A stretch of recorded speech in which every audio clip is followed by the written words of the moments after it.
What's going on, everybody? I hope you're all having a great day, and you're probably wondering what in the world is all this stuff right here in front of me.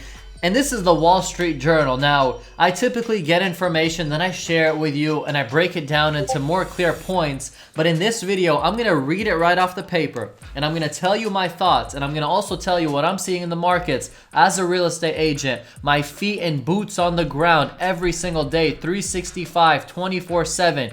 Guys, I'm seeing it, and I'm experiencing it, and it's crazy. And today, we're going to be talking about, which is headline news right here on Wall Street Journal, rental assistance stalls in distribution.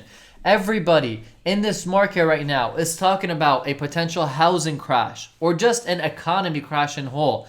People are focused on, are there going to be an eviction wave? A bunch of evictions happening. Is there going to be a foreclosure wave? A bunch of foreclosures happening. Can landlords make their payments? Can tenants make their rental payments? Can owners of properties make their payments with all this mortgage forbearance? And are they being protected, saved, and whatnot? Now, I'm going to read right off of this so you guys can see exactly what it is the world is talking about, what it is actually happening, and not just any fluff or just words said, but actual facts behind it. So listen to this. A large U.S. tenant protection program, we all know the tenant protection program that was done, has distributed only a fraction of the $47 billion approved by Congress, okay? So Congress said, here's $47 billion. It's going to help the utilities for you. It's going to help your rental payments. It's going to help landlords. A fraction of that was only given. Now, a fraction of that means how much? Out of $47 billion, let's just say a fraction. What would you think a fraction is? Comment below what you are thinking right now is a fraction, because this number is about to blow your mind. I'm going to give you time to comment. Okay, you already commented it, right? What the fraction is out of $47 billion. Listen to this. Just $1.5 billion of that money found its way into the hands of renters, into the hands of landlords. Out of $47 billion, only $1.5 billion was found. Now, give me a percentage. What's the percentage of that? How much percentage is that? 2%, 5%, 10%? Probably not even near 5%. Imagine. So you're telling me that all this money, $47 billion, was given to help people with their rental payments, to help landlords who are not getting any income from their rentals, to help those renters who have utility bills that they can't cover. You're telling me that barely a couple of percent of that money was actually distributed? Unbelievable. Now listen to this as I continue reading it. Now, as we all know, the Biden administration keeps on extending the eviction ban, right? Evictions can't happen. You as a landlord can't evict your tenant even if they're not paying you rent. Now he extended it, which it started in September 2020. It is now set to expire July 31st. I'm reading it right off of Wall Street Journal. And it won't be renewed, the administration says. Come on, guys. We know that they were supposed to end June 30th. And we know before that it was supposed to end a couple months prior. And we know that every time it's about to expire, they then extend it again. Now it says right here, it won't be renewed, the administration says, but it doesn't say anything more than that. So do you guys think it's going to get renewed again? Do you guys think that it's not going to be renewed? Because listen to this.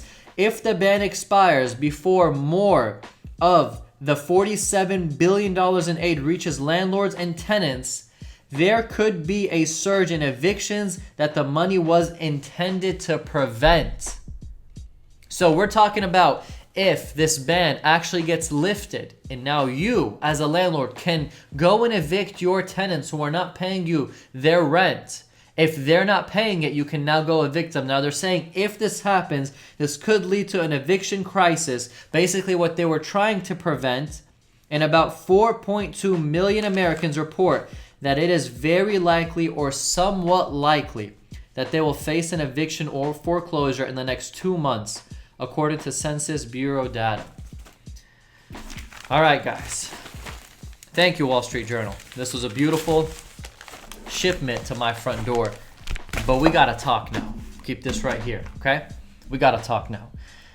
Guys, the housing market is in a very, very bad position. because all we're seeing is money being pumped into it by people overbidding, overpaying, interest rates being low. We have builders who are charging premiums because of the lumber costs. We're seeing just things going crazy. We have these eviction bans that you can't evict anybody from your rental properties. We have these mortgage forbearances that if you can't make your payments, it's cool. You can make them later. We have these foreclosure moratoriums where you can get foreclosed on no matter what, so long that you show you're in distress and you can't make your payments. So things are just being delayed, right? And delaying a problem is always inevitable that it's eventually going to come and you're going to have to get hit by that delay. Whether today, next month, 6 months, 1 year, 2 years, we don't know. And honestly, quite frankly, we don't care. We just want to know, is it going to come or not going to come? Because so many of you who are watching this are confused. Is there going to be a foreclosure wave? Is there going to be an eviction crisis? Are we going to see house prices coming down? What is it that we're going to see or experience? I just read for you guys off of the Wall Street Journal a statement that says $47 billion was given to help people who are in rental that can't pay their rent payments, right? They need help. They can't pay their utilities. They need help. Landlords need help. And out of the $47 billion, only $1.5 billion was actually delivered. And every city and every state is having problems on how to deliver this funds. You guys approved of $47 billion, not even having a system on how it's going to get into the hands of these landlords or these renters, these tenants. Not only that, they're making you fill applications and forms and things. Guys, a lot of these landlords are mom and pop landlords. A lot of these landlords are foreigners. A lot of these landlords can hardly even pass by making a lease. You now want them to fill applications on how to prove they're not getting any rent payment from their tenants. How are you wanting them to prove that? A lot of tenants can't also fill these applications, or they don't know how. A lot of landlords that I personally know are telling me that we are begging the tenant to fill this application. It'll help them and help us as a landlord, and the tenant's not even picking up the phone or even cooperating with it.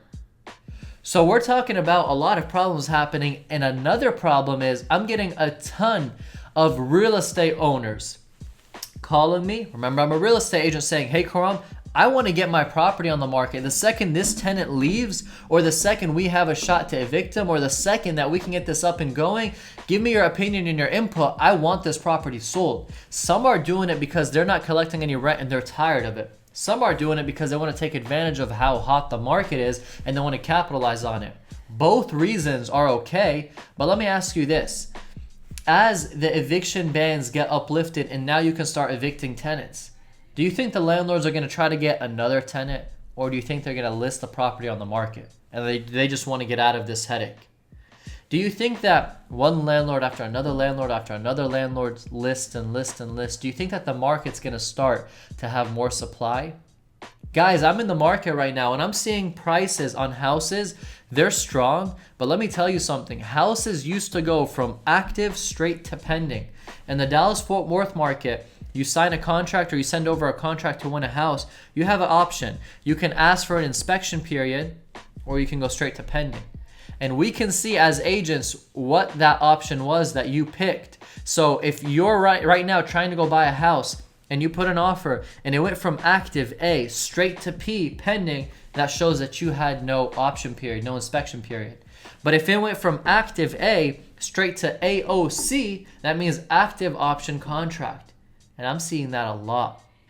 That's telling you what? That's telling you that people who are selling houses are now having to budge a little bit with those who are requesting inspections. Before, you didn't have a shot to even get an inspection. Now, you might have a shot depending on the house and the location, because the market is kind of cooling down a little bit. I'm not saying a lot, but a little bit. And I'm giving you guys frontline news. This is me every single day working these deals, every single day seeing what's happening. And this is a video that has no edits in it. I'm talking about, it might just cut from here to here because I swallowed or something. But I'm talking, I am basically giving you guys this straight and I'm shooting it straight. Right off the top of my head to share with you guys what I'm seeing, what we're doing, and what I'm doing personally. I own real estate. I own commercial. I own residential. The residential real estate, I've luckily have good tenants, but one of the tenants is giving me a hard time. Delays and delays and delays and delays, and I got to keep chasing and chasing and chasing. And at the end of the day, if you paid me after I had to chase you for 2-3 weeks, I'm exhausted. I don't want you anymore. The second I can evict you, I'm going to evict you because it's just draining. When you got mortgage payments to make, but you have tenants who are not making payments, you're not having to come out of pocket. It's not fun. It's not cool. It's not exciting. It makes you be like, I don't want this real estate anymore. I don't care about this cash flow anymore. So you guys want to take all that in consideration. So for all of you who are wondering what's happening in the markets right now, this is a quick update for you to let you realize that out of $47 billion, only $1.5 billion actually reached tenants and landlords, which means that we could be seeing some stuff in the markets, which means that when these eviction bans get uplifted, there could be possibly a ton of evictions happening, a ton of foreclosures happening, because this money never reached those who actually needed it. So there you have it, guys. That's my update for you all about the real estate market. I hope you enjoyed it. Remember, if you got any value, hit that like button, and most importantly, subscribe. I upload 3 times every week, and if you enjoy content like this, you don't want to miss out on it. Thank you all so much. Be safe, keep hustling, and be cautious. Remember, this market is sketchy, uncertain, so save your cash and make sure you're ready if something crazy happens. All right, guys, I'll see you all later. I'm out.